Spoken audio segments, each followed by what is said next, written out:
may isang magiging at mahusay na biktima. Tinawag siyang Machete ng kanyang mga katray dahil sa pambihira niyang sandata. Walang sino man ang nakakatalo kay Machete. Si Machete may kasalanan kung bakit muntik nang masunog ang bahay mo. Bakit niya ba sinisisi si Machete? Siya na nga yung muntik na mapahamak.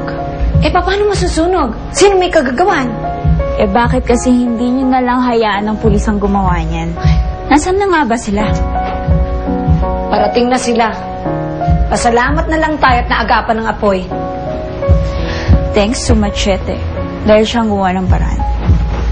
Akala ko ba si Rosella? Ano naman magagawa ng pangit na yun?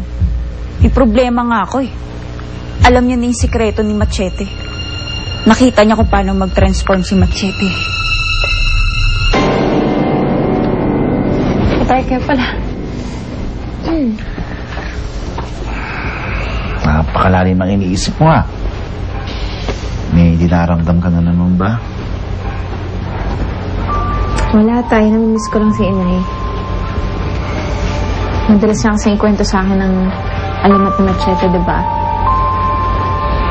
Tinago mo pala yan.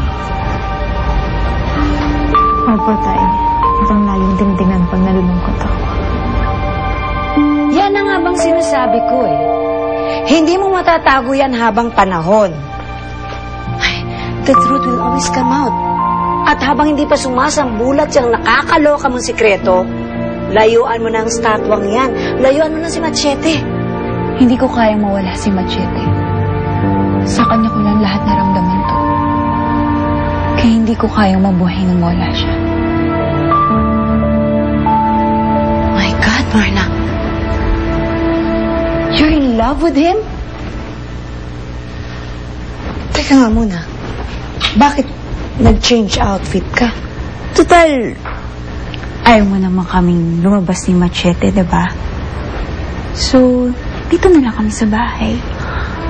You mean to tell me? Mag-aano kayo ni Machete? Sana naman kung may mangyari sa amin. Marla naman! Alam mo ba ang consequences ng gagawin mo? Pwede ba tigilan mo na nga ako? Huwag kang makialam. Rinding-rindi na ako sa'yo,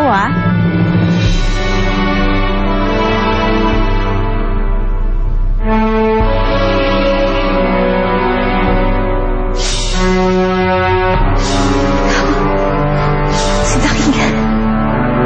Isa. Huwag sana ako layuan ni Rosella. Nabanaan ko sa kanyang mukha ang magkamanga. Hindi niya sana ako katakutan. Total, hindi naman kita mapigil sa gusto mong mangyari. Inumin mo na itong gatas na to para may laban ka. Ikaw talaga ang pilya-pilya mo.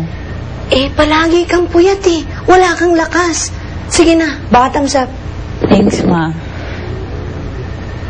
Enjoy. Bis lang ako. May ballroom dancing ako dyan sa may clubhouse. Bye.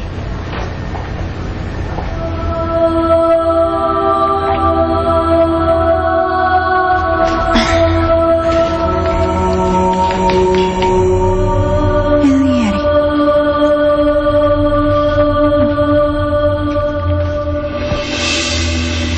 Success! Kala mo hindi ako papayag na magkaapo ng kahoy. Lucho!